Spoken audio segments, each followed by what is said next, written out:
Hi, everybody. Recruiting Animal here on what's the date? May 8th, 2024. Okay. Okay. First off, did you know that today is National Coconut Cream Pie Day? I No, did not know that, and no. my wife will be happy to hear that. What do you think of this? You know how you and Rich are always saying build rapport, build rapport. In fact, I've got a note that you were bragging about your rapport this week. We'll get to that. It was with a candidate, but yes. Okay, don't tell us that story right now then. Okay, you were bragging. What happened?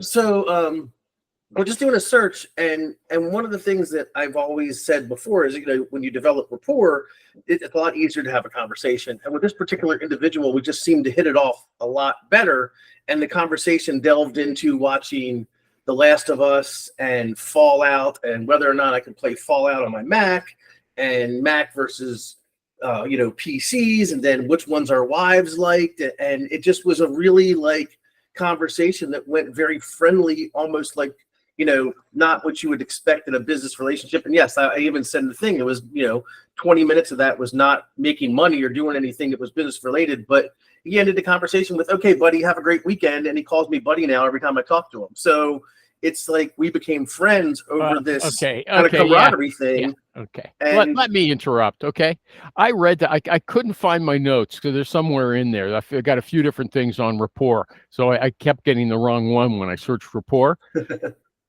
But your note you and this guy are buddies, but there was absolutely no hint that this rapport actually made you money, that it had anything at all to do with the placement. well, I feel like I could You ask. let me finish. Okay, go ahead. Up. I let you ramble about how great your rapport was. It had nothing to do with you and making this placement. Okay, let me let in David M. Marr. Yeah, you're just fantasizing about how great it is to be like you. You've told us before. If I'm in the Well, I know it line, is great to be like me, but I would also say that it allowed me to ask questions and dig deeper into his background that I wouldn't have been able to do had I not had that rapport. Because what do you guys always say? You can't ask how much money they're making, how many kids they have, if they're married, all those questions. And that came out very naturally when I was talking to him because of that rapport. Okay, so now he's got a few excuses, like there's things that not any other recruiter, that a cold fish recruiter couldn't have got. I don't think his rapport was that important. Here's what he cut me off, because what I was going to say was Tommy likes to brag about the fact that if he's in line at a grocery store, he'll know everything about everybody in line before they leave. Okay, if he's waiting. That's my personality. Yeah. Okay. So he likes to say that this is what makes me money. I don't agree. I don't think that's what makes him money. I think being outgoing is a very good trait, though, for a recruiter. Okay. They want to talk to people. And he doesn't give a hoot if they don't like him. That's surprising to me. Usually someone who likes to ask a lot of questions about what they do and et cetera, they don't like it if you snub them. But you don't get offended, right? You have to have a very thick skin in this industry. So that there's a book, Don't Sweat the Small Stuff. That's small stuff to me, right? Yeah, but how come that if you you like relating to other people, you're a fun guy, and but how come if people don't pick up on it, you don't care, right? If they're not like you couldn't care less. Yeah, because it does. Getting upset over that or caring about that doesn't make me money, and it doesn't make my day better. It doesn't do anything positive. So why would I dwell on anything like that? Because you want to be liked. Maybe I'm wrong. You want to be liked. Again, I want to be liked, right? I want to develop relationships. I want to, develop before, hey, Rich. But if someone doesn't like me, that's not going to negatively affect my day or my week or my year or anything. I'm surprised. Let me ask Rich, and maybe Dave's got something to say. Here, I'll tell the story for Rich, though. Tommy is under the illusion that these buddy relationships he establishes with his candidates really help his work. I don't think they do at all. I think it's other stuff. It's just a good job fit. That's what counts, okay? And I said, okay, he likes to talk to people. If he's in a grocery store, he likes to chat with everybody and find out about them. So it seems to me he wants to be liked. But at the same time, something else that makes him a great recruiter, sorry, I'm going on, everybody, but he doesn't care if they don't like him. That's what shocks me. Dave, do you have a David M. Marr? Do you have up in heaven? Do you have a comment on that? Does that seem like a contradiction to you? No, it doesn't, because what you described in a grocery store, or you could be anywhere. If you have an outgoing personality, you just connect with people. Do I give a shit if they like me or not? Absolutely not. I try to help people, and that's my motivation. But I get people to tell me all sorts of crazy stuff that people are like, how did you learn that? Or where did you hear that? And with regards to, does it help you being friends with someone, or can you develop friendships with the candidates? Absolutely. I have 15 examples off the top of my head that I've placed people multiple times that were initially my candidates, but as we built rapport and a relationship, I was able to help them, and I've gotten gifts from them. I went to dinner with them. I don't need a gift. I need a fee. Okay, a gift is nothing. You can't live on a gift. I guess my rebuttal to all this would be, take my personality and all the same recruiting skills, right? And then somebody with the exact same recruiting skills and a shitty personality. Who do you think is going to be more successful? At the end of the day, what Tommy's doing is like what every good recruiter should do. I mean, you give them the truth, you tell them what you need to know, you talk to people wherever you're going to meet them, and you do what's right. And it's amazing how people actually respond when you're authentic, you're truthful, you're not bullshitting them, Okay, before you guys were a little late today as usual, but I decided to experiment on my own. And here's the question I asked the audience. It might be edited out. I'll ask it now. I said, who's the Dirty Harry of the recruiting world? And I came up with Rich, because he's just said, he likes to be authentic, okay? Not friendly, authentic. He likes to be a That's not true. That's not true. I'm authentic too. But that means friendly as well, because we're friendly guys. Don't like to put up with bullshit. Rich is always telling us you're not friendly. But you could, just because bullshit is not friendly. It's a very different thing. You could be nice and not be a pushover. You just because everyone, you don't just say, oh my God, that's so great, thanks for giving me horrible information and fucking my day over. I mean, that's a waste of time. That's not productive. Okay. Is there any situation you could say to the candidate? Go ahead. Whoever was talking, go ahead. I'll give you a break. David, go ahead. I didn't say anything. Oh, he must have coughed or something. Oh, yeah, okay. Is there a situation where you could say to a candidate, feeling lucky, punk? Okay. You take a shitty search on, that's what you're telling them. Feeling lucky, punk?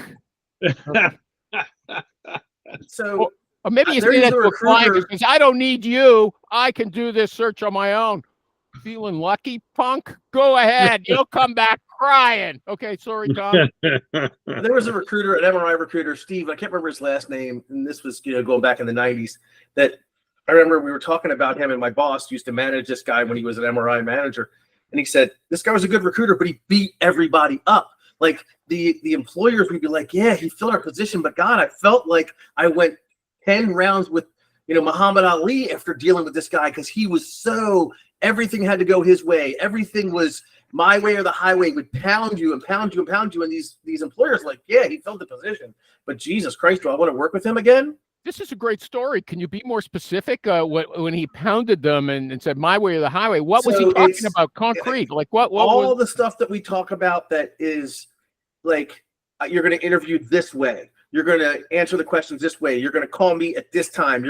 It was like so stringent. If the client didn't do it or the candidate didn't do it, he would beat them up about it. I mean, there was no wiggle room. It was hit my way or the highway. And we all say it's our way or the highway, but we don't have wiggle room. We're all nice. Dirty Harry here, who also said that if they don't call me back after the interview, I take it seriously. Or maybe that was you, Tom, but I think it was Dirty Rosen. Okay. I mean, again, call me back. If they don't call me back the same day, there's always issues, right? If they have a good reason why they can't return my call, like if they're gainfully employed and they just got an interview and then their boss calls them to go on a sales call, I don't expect them to call me back. right? Listen, as we say every week, Animal, not everything, nothing's black and white. There's Yeah, nothing. there's an exception to very every few rule. I just And discovered the situation. Guy doesn't call you back, and you say, "Feeling lucky, punk? Think you can do this?" And that's what Steve would do, right? Steve would do that. Like he would beat these guys up, right? And it was a time when we had a much higher unemployment rate, so the candidates would put up with it because they wanted a job. The clients were looking for very specific, hard to fill positions, so they put up with it. But at the end of the day, they pay the fee and be like, God.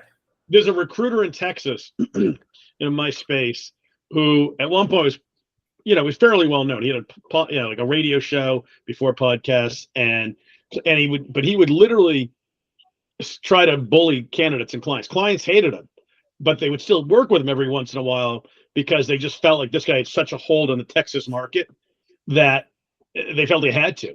And then he would also tell candidates, if you don't do it this way, I'll never work with you again. I'll blackball you in the entire state of Texas.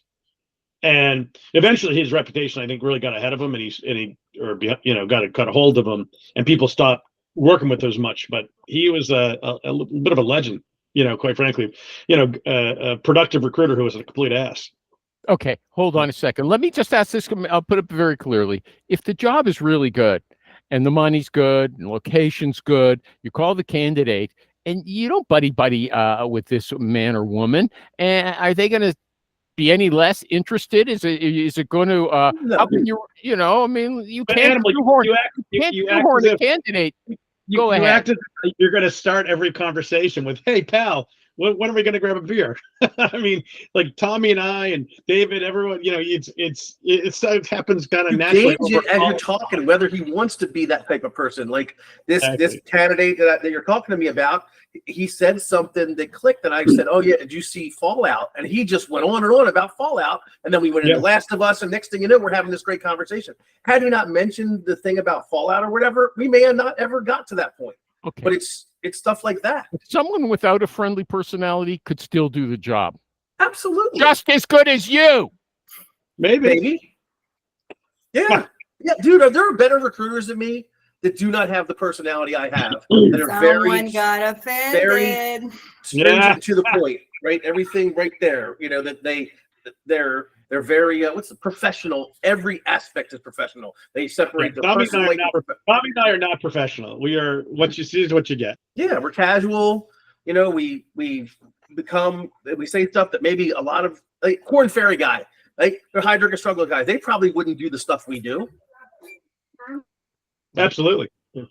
Well, you brought the kid in again. Anyway, we wouldn't have a show without Junior here. So, I mean, yeah, we had a guy, Jeff that worked in our office, did not have an outgoing personality, was a teacher, math whiz, and everything with him was very stringent, right? He had a very difficult time developing beyond a business kind of conversation with clients and candidates. Everything was just become a transactional recruiter. Yeah, he was very transactional. Yeah. Did that inhibit his success? He did $600,000 back in 2003, 2004. Yeah, I mean, no, I'm not saying it didn't. No, there's a lot of moose up in Canada. God, come on. Yeah. Okay. You know what?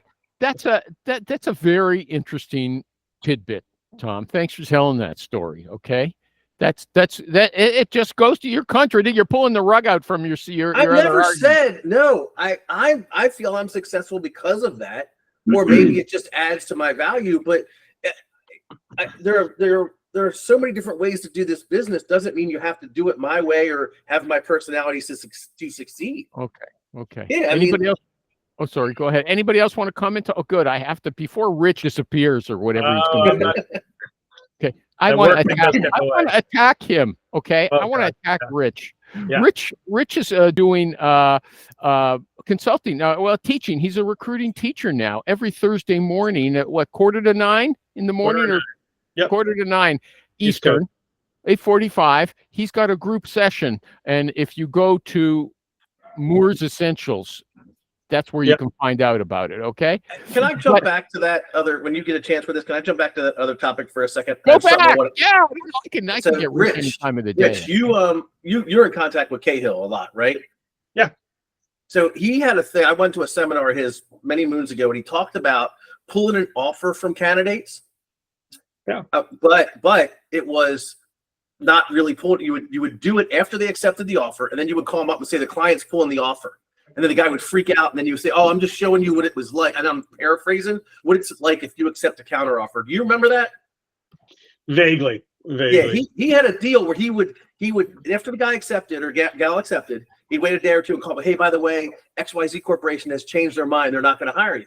And the guy would be freaking out and everything. He says, "Oh, I just wanted to show you what it's like if you were to accept a counter offer." I can't believe he did that. No way. Yeah, and I mean, you got to go back. I mean, ask him, and you could probably find the video. He's probably got the video. I saw him once or twice. I can believe it. I remember He had some crazy off the cuff stuff he would do, and that was one of them that still sticks with me this day. Oh, let me out! Let me out! Did you ever see the phone? People were calling. He said that was motivation or something. But that is an example of how you could piss off a candidate and or a client and still make a deal, right? I would feel like if I did that candidate, 5 years from now, if he wants to make a job change, he's not going to call you. But he's a playwright. You know what? He's a playwright. He likes drama, I guess. But that's a shock. Well, Danny's got a couple of new books out too that he wrote that are not recruiting related, and some off-Broadway plays. But listen, you do that if you feel like a candidate's going to, take a counter, it's not a bad idea to do it. You're not going to do it with everyone, but you get those situations. Why not? I have a backup candidate I got it released. It was just not as good as you, and he's really excited about this opportunity. So if there's any chance you're going to take a counter offer, please let me know because I'm going to cut him loose today. And but the problem with that, even because we've all done that, they don't give a shit. They care about themselves. You try. I mean, it's the best you can do beyond all the other stuff we do. Danny's is interesting because it would tell you, how the guy reacts. If he's like, all right, whatever, he doesn't care. So it gives you a little bit more insight. So okay, well, that was a shocker. That's a shocker. Call your candidate up after you're happy you made the placement and say, hey, it's canceled. It's over. Yeah. Unbelievable. Okay. Really? Isn't that a shocker, David M. Marr? Yes. Yeah. Okay. Definitely. Sasha. David, why don't you wait, I forget, what is David's reason for never coming on and sitting in the ether? He's working. He doesn't want us to look at it. He was here a while ago. He showed himself for Sasha.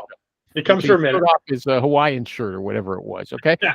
Okay with me. Well, somebody said we need somebody in heaven representing us. There right? You go. See, you're sitting at home. Why isn't your TV on? You're almost summer, and he's wearing a flannel shirt. He's out in a cabin somewhere. Canadian summer. Sasha, isn't that shocking? Calling up your new hire and saying, "Oh, it's canceled." You can't get over it. Yeah, I could not believe. Quite honestly, I still cannot recover from what specific manager did. And we talked about this like 2 shows ago. We found a great candidate. She fit everything we required. And she initially asked for $19 an hour, and we agreed upon that. Even the recruiter said, yeah, it's okay. She's asking $19 an hour. And then the manager went back and said, let's offer her 18. And I was like, it's $1 difference. Really? Yeah, seriously. Yeah, and she just went missing in action. Okay, that's more normal. What Tom just described to us is like atomic bomb. Okay. So I gotta tell you, I mean, last year I had happened multiple times. Verbal offers got rescinded between verbal and written. Hiring managers got fired in the midst in those couple of days process, and they blew up the deals. That's different. It's totally different, but I'm just saying it actually does happen. I mean, what Danny was doing was pretending. I'm just saying, yeah, we understand the difference. I'm just saying it does. Okay. It actually does. That craziness does actually happen. So nothing's that far fetched anymore. I haven't the follow story from the very beginning. And Animal, I know that there are no more recordings. So if anyone, there's recording. Everything's on YouTube. It's just not on. It's on YouTube. Okay, I'm gonna watch it from the beginning. On YouTube. We were just talking about being buddy. And with these guys are buddy with the juggler. There is always talking about it too. Okay, but let me go after you, Richie Rich. I'm going to compliment you. I'm going to attack you for not taking advantage of your natural talent. Look at that Punam, okay? He's happy, he's smiling, right? And the thing is, he put up an ad for himself on one of the recruiting groups on Facebook today, and it's him talking in the background, but they've got these bland corporate stock photo clips of people typing on a laptop and stuff. Why would you waste your talent, bury it under that garbage, okay? Shame on you, okay? Hiding yourself under a bushel is a sin. It was good info. I didn't put it together, but I thought she did a good job putting it together. No, but it's not good. It's not good. Okay. So, I will let them know. you go and tell them the recruiting animal complimented me too much today. Okay, and I'm mad at him for doing that. Okay? You didn't compliment on the Forbes thing came out the other day. Rich, what days are is your training that you do? 8:45. It's through Church Tampkins, like group training. So somebody can sign up for. It's a group training. I'll shoot you the link. It's on Moore's Essential there. Yeah, so you want to get your boss to sponsor it. Okay, is it just for agencies? Oh, he's corporate. Is it good for corporate? Whoever wants to do it, whoever wants to be part of it, do group training, learn from. I'm signing up. Training. It's literally, I mean, whatever people want to go through, we talk about. We'll go through, start off the class kind of by, basically, how people do for the week, what their numbers look like, kind of a little bit of. I'll tell you what it's like. No, it's like a therapy group for recruiters. He sits there in the circle and says, "Okay, let's go around and tell us what your problems are this week." Isn't that how it starts, right? Am I right? No. So we'll start doing accountability. Go through numbers. People that want to post them, so you can keep track. Kind of like we do in Pinnacle. If you have the Summit Club in Pinnacle, it kind of mimics that a little bit. So you can just, it's not a competition, but just see. Listen, hey, you don't want to be the guy with the zero. Whether you have no sendouts, no job orders, no revenue, and then it helps you track for the year too. What'd you really do? Like, and where are you behind? How do you say, and how do you measure it? So it's a good model to get involved with. And then it's about answering people's questions, and and then if there's specific topics people want to go through, we'll go through them. But it's been super helpful for folks, whether it's technical, the tech stuff, or how people do different things with AI or different things, just whatever troubles they're having with recruiting. Enough of an ad, okay? You know what? No, really. Okay. But Rich said, you know what? I didn't think you wanted me to compliment you on the Forbes magazine, okay? Because you dropped from number 11 to number 53. Okay. 33. They changed. I saw it was 53. There's two different lists. There's okay. They you know what they did this year? I saw they mixed staffing into executive search, which was kind of annoying. Okay, but here's what I'm going to tell everybody. This list of America's Recruiter, he's still America's Recruiter to me. I don't care what number he is there because it's all fixed. How do you get the problem why Rich wasn't so high up this time? Because we didn't push it as hard as we did. He didn't beat it, so I didn't beat it. Okay, because I used to post every day in the group. Vote for Rich. It's hard to believe any of them actually took the trouble to go and vote.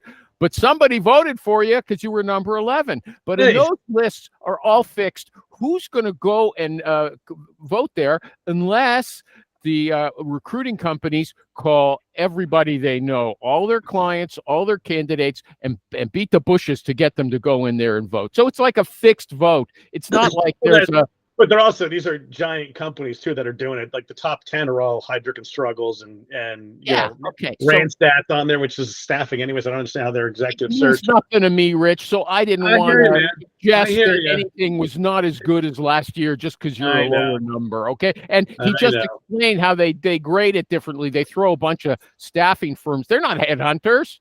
No, different total different model. Okay, the show was good until I let it get thank off track with this ad, and we're talking about. It was my fault. I gave Rich too much criticism with that thing. It just took us off. But I can edit anything I don't like out of it. Okay, let me just go back, Rich. if you look out the window after you've interviewed somebody and see that the candidate has vanity plates that brag, Sasha, do you know what vanity plates are? On your No. car, instead of a number, you pay $100 or something, so you could put "I'm the greatest" or as your Oh, okay. as your Okay. license plate. Would you have second thoughts about a candidate when you saw that on the? I would. What kind of schmo is this? It depends what it does. You know, honestly, I think they're pretty dumb, but I probably wouldn't care that much, to be honest with you. But it's if they say something like, you know, like the ass man, something like that on like Seinfeld, yeah, maybe maybe you give it a second thought. But Anybody you know. else want in on that? Vanity Yeah. plate? I had a similar situation today. I interviewed a candidate, and her profile picture on her Google account when she joined our Google Meet was pretty seductive. You're And I had, kidding. yeah, Send it to yeah. the animal. He needs a date. Yeah, and she's a no. You know She's a what? no They for me. always tell you in every article, you know, don't use beerbelly@gmail.com as your email. Have, you know, Your date profile. and this, you know, this candidate might as well be, you know, talking to someone in OnlyFans instead of or is that it? OnlyFans? Is that the sexy site? OnlyFans? David and Mar, would you know? You know. Oh yes. Okay. Yeah, it is. Okay. Okay. Our friend Paul. Oh, I'm glad I didn't forget this. Okay. I hope Tommy comes back as well. There's a guy named Paul Westover on LinkedIn. There's only 2 people who watch these clips every time I put them up, and they're great. I say it every time. I'm bragging. If I had a vanity plate, I would say the Recruiting Animal Show clips are terrific. Okay. And because it's all you guys talking. And so there's Dave, no, what's his name? Doug Wald and Paul Westover. They watch everyone and click on them. Okay. Now, Paul said, can you ask a question for me? And it's this. And I know we talked about it before, but I can't remember exactly what was said. When you call, you're a contingent recruiter, an agency recruiter, you call the candidate and say, I've got a position I think might be interesting, and you describe the position. Candidate says, what company is it? And I told Paul, I think Rich says, I can't tell you right now. What do you say, Rich? It's really fun. You know what I've noticed? Like the younger, like what is it, Gen Zs? That's like their first question. If you don't tell them, they won't talk at all. Which is really interesting to me. But I usually just say, listen, let's have a conversation. Let me go through a little bit of information, and if it's the right company, I'll you know, if you're the right for the role, happily tell you who the company is within a couple of minutes. You know, I won't do the whole deep dive, and I will usually, you know. But some of the guys who are like I'm on the fence with anyway, I'll just skip them more often than not, to be honest with you. And, you know, you got to have a little give and take. So the people that it's like, tell me everything now or I'm not going to talk to you, generally, unless they look like absolute rock stars on paper, I'm probably not talking to them. What if you said to them, though, hey, listen, Billy, there's always a concern for me in my role that if I tell someone the company before, you know, they might go directly themselves before I present them. And I can't. Well, so it depends. Are you talking about getting an email? If you're getting an email back, like you said, that marketing a campaign out, and the guy gets back to you and says, "Here's the company," you know, I won't give him the company over email. If it's on the phone, yeah, if it's on the phone, I'm like, well, listen, give me 2 minutes, answer me these couple of quick questions, and then if it makes sense, absolutely, I'll tell you who the company is. Okay, but what's happened to me is if I tell them the company and I reject them, saying, you know, I don't think it's a good match here, they go to the company themselves. Yeah, that's why you don't tell the company. Said it wasn't a good match. Why didn't they get? Then they wouldn't have got hired anyway. Yeah, but you know, the off chance they do, it's annoying. You know what? Sometimes you know someone's no good, and your stupid hiring manager, they will then, right? Yeah, I mean, how many times have we seen a guy get hired that none of us would have ever called because they don't fit the profile, and then you see that yes, get hired. You know, Mr. Man. So I mean, if I give a candidate the name of the company, I'll generally send it to the client too and say, hey, just be on the lookout for this guy. You know, he maybe just send you a resume direct. That's exactly. I do the same. What I'll do is I'll send a data sheet and I'll say, I talked to this guy. I don't think he's a good fit. What do you think? Or something like that. Like if I have a concern that the guy might try to go around me, I don't think he's good. I will send a data sheet and be like, what do you think of this guy? I didn't think he was good at all. And I didn't want to waste your time with him. And if the client says, well, you know what? I wouldn't mind talking to him. Yeah. Then you're covered, right? Then you're covered. And if they connect them, if they contact them directly, then the client would be like, hey, I thought you talked to Tom. Why are you contacting me directly? Yeah, I had a client yell at a candidate for that. But then you can just candidate for that. Yeah, but then you can just blast them for lack of ethics, and then they won't hire them that way. The other thing, if you get some candidate that's a real hard on, it's like, oh, I got another name, and I got another name, and I got another name, and the resume looks really good, then I just tell them, listen, it's a company called Yaffe, Yaffe.com. Oh, right, yeah. For you're a fucking idiot. And and then they're like, some guy actually bought the site last I checked, but usually I just tell them the site's down right now. And usually they're like, okay, I've heard of that company. Okay, I can't imagine how that works. They'll say, no, I never heard of it. Yaffe. And then you get both. Everyone wants to be a know-it-all. So you get both. But hold on, let me go back to Tom's explanation. First of all, it sounds like then he has to send data on everybody he spoke to, his whole sourcing list. No. Tom, let me walk it back. So if you call someone up and you say, I want to talk, I've got a position might be of interest to you. I think there's a potential match. Can I tell you about it? And the person says, what company? What do you say? What company wouldn't you work for, right? Is there some company you wouldn't work for? Is that why you're asking me that? Or are you sincerely interested in my opportunity? Or are you just fishing, right? Hold on, are you going to be as aggressive and dirty Harry as that? Sometimes I would. If the first thing they say, if I say, hi, Rich, this is Tom Lashley. I know you're busy. I'll be brief. I just got a headhunter. I got blah, blah, blah, blah, blah, blah. Would you be open to discussing the opportunity? And the first thing he says is, who's the company? I didn't ask you that question. I asked you, A, would you be interested in talking to me about the opportunity? B, is now a good time? Why are you asking me the company? That is a red flag 99% of the time. Now, as Rich said with the Gen Zs, they tend to be a little bit like that. But most of the time, they'll either say, I'm not interested, I'm not looking, now it's not a good time or whatever. And then I roll into my rebuttals or whatever. But to get someone who says, who's the company? That's a buying signal, or he's fishing. Yeah, I find it more often than not they're just fishing. Because if it's a real buying signal, they're going to say, all right, let's talk, let's learn a little bit more. When someone's, when someone just wants to know who the company is, I'm curious, and that's really about it. First of all, I was shocked by Tommy's reply. Okay, you know what it is? It's the equivalent of a client saying, "Send me a resume." Yeah, it's an objection. Yeah, But the first thing, if that's your first kind of comment, and that's all they really want to know before they talk to you, the chances of that deal moving forward, that candidate moving forward, even to a call, pretty slim in my opinion. It's just like when you send a blind resume or a client wants to see a resume before you. I have never, like on the resume side, I've never gotten a deal done when I sent a blind resume. And I can't think of me either of ever placed a blind resume. Yeah.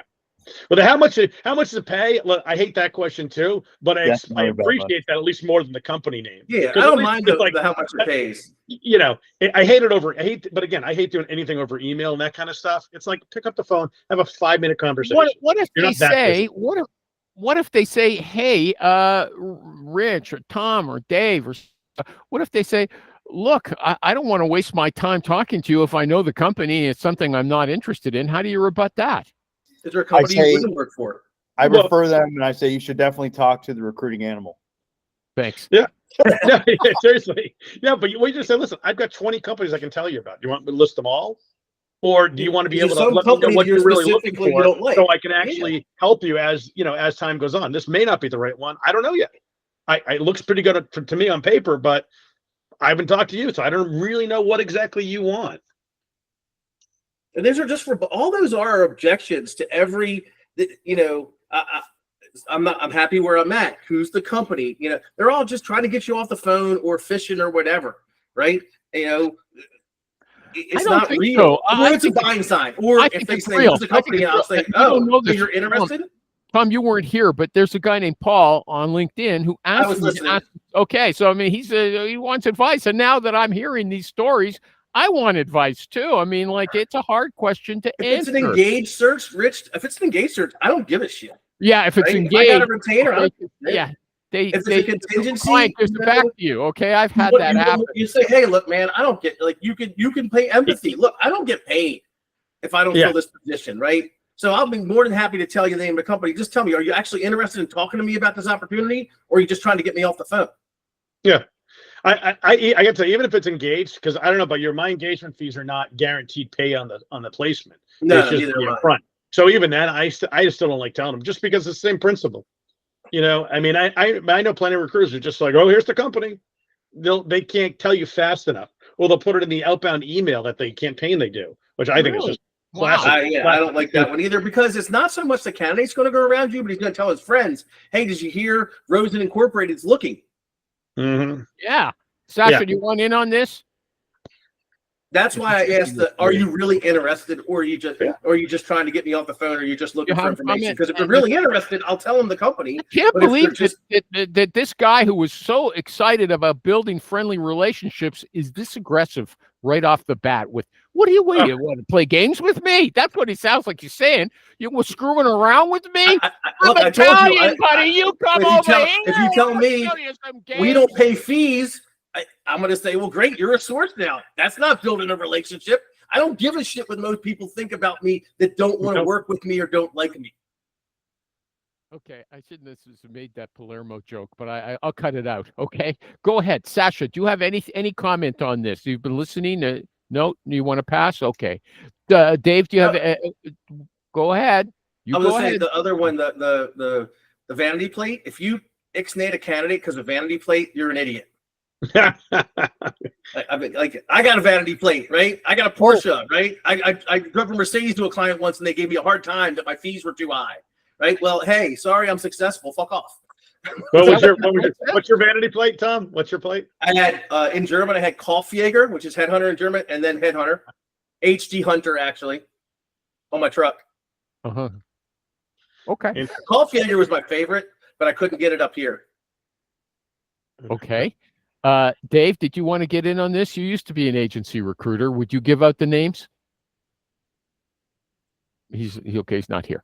Okay. Thanks very much, everybody, for giving that detailed. I'm confused. I'm left with just the same thing. Look, I can't give out the name of the company until we know that it's a match. If we think it's worthwhile, I'll tell you right away. Okay. Or what's I think more usual, people say, look, once we decide that there's a match here and you send me your resume, then I'll give you. I won't give the name of the company until I get your resume. I got to tell you, a lot of times the candidate doesn't even ask. I get them excited about the job, and then I'll send them a note and says, "Hey, it's just great to talk to you. Send me the resume. I'll get you connected to XYZ company." And that's the first time they even know the company name. It's just, here, I'll send you a link. I'm going to send you a link to the company. You can check them out. Give me your resume. I got you set up for an interview Tuesday at 4:00. Okay. What if the candidate says, "Geez, that sounds pretty good, but I'd like to take a look at the research your company before I send you my resume"? Well, they're going to have time to do it because the call's generally not tomorrow. Again, Rich, I don't know about you. A lot of my candidates don't have resumes, right? So I don't even. Hey, do you have an updated resume? No, I don't. Don't worry about it. I'll make a data sheet. Here's a link to the company. I'll get you set up this Tuesday at 4 or Wednesday at 5. Which one's better for you? Yeah, no, mine. All if you don't have a resume or a LinkedIn profile with at least 500 connections, most of my clients would be like, nope. Resume. The LinkedIn profile. Yeah. The LinkedIn profile in MySpace is actually more important than the resume for some clients. They have to have a MySpace profile, Rich. With a link. Will you stop with that MySpace? Exactly. So that being said, Rich, if you took the LinkedIn profile and made a branded resume with Create or whatever, did your client accept that? Yeah, exactly. Yeah, mine too. Nowadays you throw it into ChatGPT and it will make a resume for you in 10 seconds. Yeah, you just if you use. I won't make an actual resume though, because I feel like that is kind of ethically it. I want it to be like a data sheet. I call it our confidential data sheet, and it looks kind of like a resume, but it's got my logo on it and whatnot. That way they know I made it, not that I'm trying to represent the candidate had a resume and the candidate's like, you got my resume to the client. I don't have a resume. Where'd you get my resume? Oh, Tom made it for you. What? Like, I don't want that conversation. But Yeah, I mean, if I made it, but I send it to the candidate and say, hey, listen, turn this into a resume for me. Like literally, here's everything you need to do. Put it in ChatGPT, make it That's yourself. good too. You know, that way for them. Dave, Yeah. Dave was saying. I mean, nowadays, really, there's no excuse not to have a resume now. I mean, you could take 10 seconds to put it together. Dave was saying something before Tom. I think No, you're I was cutting going to out. say that Tom uses a lot of chat AI to record his conversations and then to summarize it.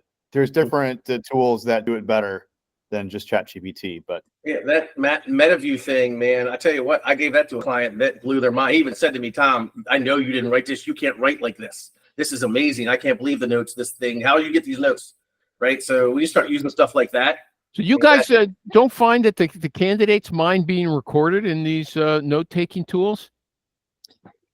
Yeah. no, because you can have it dialed in on like let's say a video conference or even on your phone. You call it first, then you call the candidate. Yeah, we know And half- about Monet, and that's always Half the been my states concern. are one-party consent, so it doesn't even matter. So, I mean, some people do. 99% of people don't care. You know, I mean, I tell Hold on, my you can clients, use MetaView. Hold on, you can use MetaView without having the candidate log into it as well. Yeah, yeah. Okay, I haven't looked into it. Okay, that's pretty but I mean, interesting. most people don't care. And honestly, if for the client, you just tell them it's really for your benefit. You can get a copy of it. You can actually review it. If you say no to a candidate, you can actually see, hey, was it your fault or their fault? If you say, yeah, you know, it's there's nothing. I mean, what candidate's going to say no? They don't want to be recorded anyway. So it comes down to a client. Okay, I have to talk to Nick about that. Nick Livingston, the CEO of Honeit, HONEIT.com, because if these are tools are circumventing the need for you both to log into a certain website, that's wild. I didn't know that. So MetaView, Otter, Phantom, there's a couple of them on the I use Track AI is good. yeah, You know, on the Teams Google Meet side. Like right now, I could click a button and Otter would join this thing, and it would pop up that would say Palermo Road's Otter account, and it would record this entire conversation. So they know if I do a Teams or a Google Meet interview and I have Otter or MetaView, it shows another window with that there.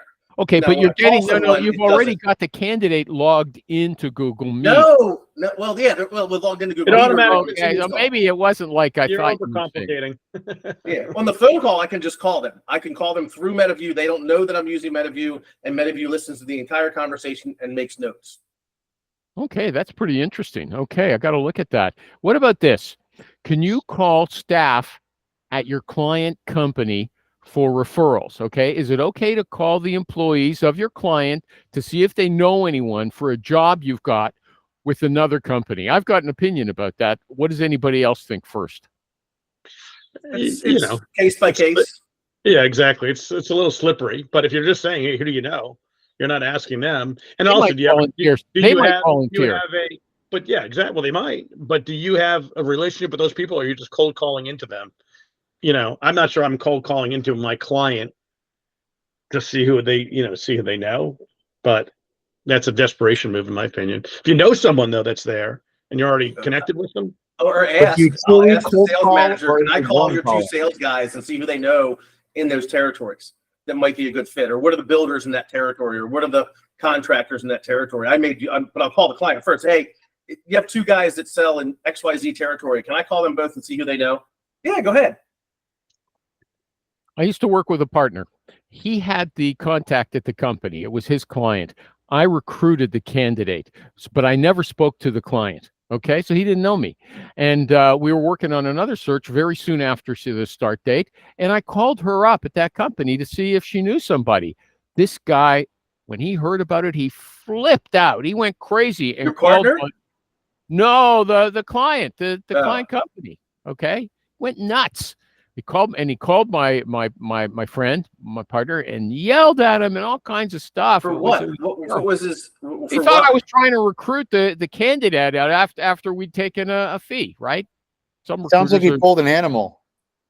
well, we I mean, that is We a don't bad do that. We don't communication. do That's that. bad communication on the part of well, this is somebody Candidate. said, look, you might get referrals, but what happens if they say me?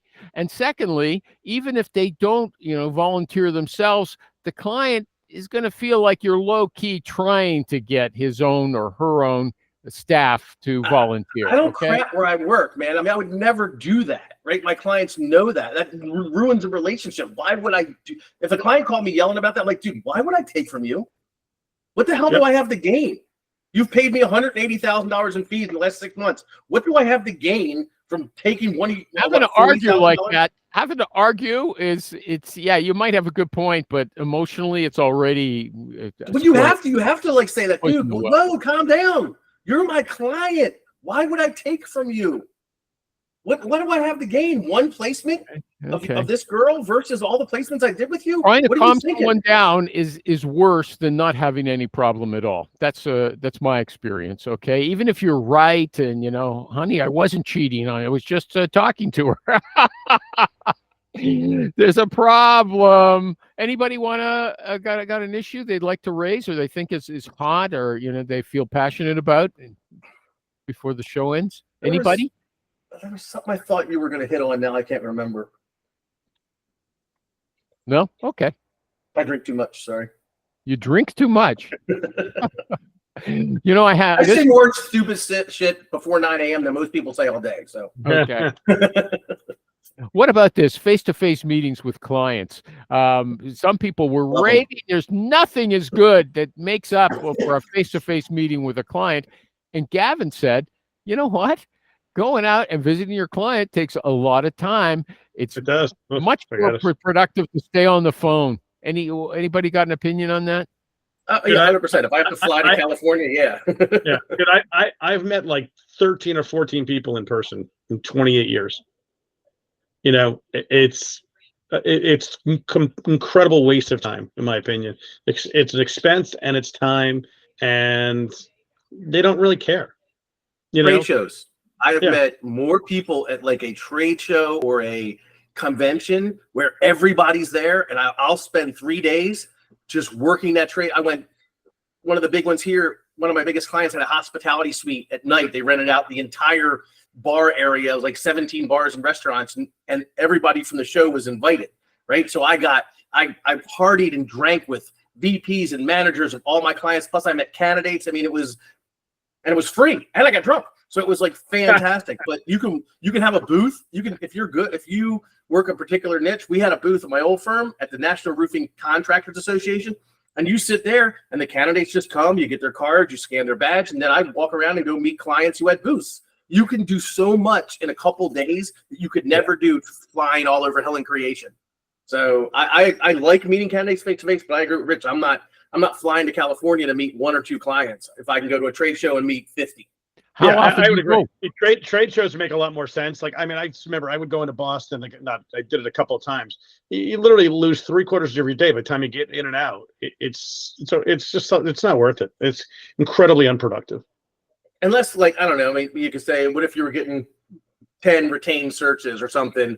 That's different. You got to meet the whole team or something. But in general, yeah. I had to go to South Carolina and do a tour.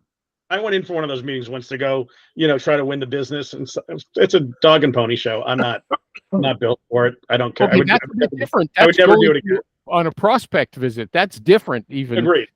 What they were talking about, what Gavin said, that's absolutely worthless, right? But what they were talking about was actually going out with your clients after you've, like Jerry loves it. He said, if I place somebody with a client, I'm going out to meet them for lunch, right? If they're local, I may do that. If it's local, and it's one thing. If it's like, I mean, I've gone on, like, I had a client of mine, he came up in his giant yacht once. It's like his buddy's huge, like 155-foot super yacht. So he took my wife and I out on this guy's monster yacht. That was pretty fucking awesome. We had another, client come speak at a conference, and, the guy we just went and had dinner with, he was in town. Like, that's great. But to waste a half a day going to visit. Do they ever ask you to come out? Do they ever say, hey, Rich, you want to come? Mm-hmm. What do you say to them? What do you say? How do you turn them down? Sometimes you have to go. yeah. I mean, if it's like last time I did it was a VC, it was a lady from a venture capital company.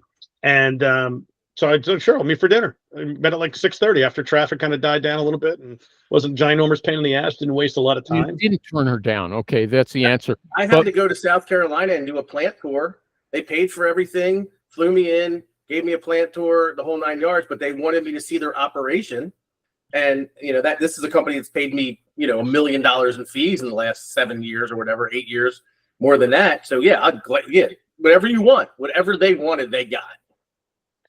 Okay, but how many shows do you go to a year? You were praising these conferences. So 1 to 2 at the most, right? So when I worked at the old you firm, do go every year. NRCA, You go every What? year. You go. You go at least to one every year. I try to go every year. COVID really threw a monkey wrench into a lot of that stuff. Prior to COVID, I would go every year. I haven't been to one in a couple of years. DBIA was just here in DC, but they wanted $900 to get in, so I ended up not going. Yeah, But, some of these are crazy expensive. Huh? Yeah. So, Right. So when we were in Florida, when I was in Florida, NRCA every single year in February, we had a booth. We went every single year, and then we would do one other one: MetalCon, DBIA, Mechanical. It would just depend. David and Mark, got anything to say? Oh, can I add real quick? And if you're Yeah. like in Rich's case, go look at the Civic Center or whatever it's called, like your convention center in town, and check their events, because you may find there's a regional meeting, right? If you work software sales nationally and there's a big software national convention for .NET developers or whatever, there may be the Boston .NET developer convention. That's worth going to for a half a day. 100%. But also, you can get your clients to pay for you to go to, because some of these conferences are obscenely expensive. Yep. And the other thing you can do is you can build your own. That way you can use it as a recruiting vehicle as well. Offering training, and you can do it. I mean, or at least do a meetup of some sort. There's virtual and in-person meetups. There was a Exactly. young woman. I was going to say girl, okay, but she was on the Sasha. show years ago. Didn't like me, by the way, on the radio. And although I reconnected with her on LinkedIn recently, and she is in London, and she was placing software developers, and she used to sponsor parties, like big dance parties, and all kinds of people. Thousands of people came who they invited software developers. So what David M. Marr sounded ridiculous in terms of a convention, but for a party is a lot cheaper. Okay. And so that might make sense. I want to make a point, though, bringing it full circle. I was criticizing Tom at the beginning. If you've got an outgoing personality, you're going to be much more successful at a conference or a party than a cold fish. Okay. You got to talk to people there and seem like, you're somebody. Okay.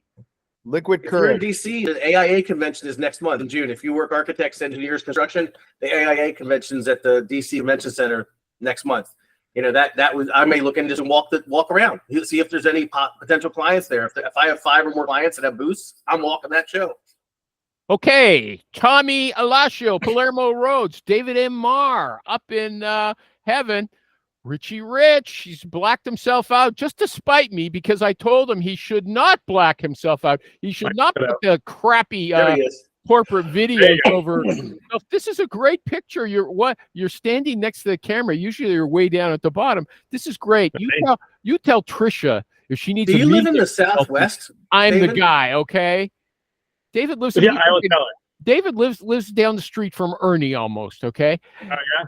And over on the other side of the world, taking care That's of her little background boy. then. That's not your house. Okay. Hey, guys. Sasha Tasanovic. Thank you, everybody. There's some new. I can't remember. It was some goodbye phrase I'll remember later on. Take care, everybody. Bye-bye.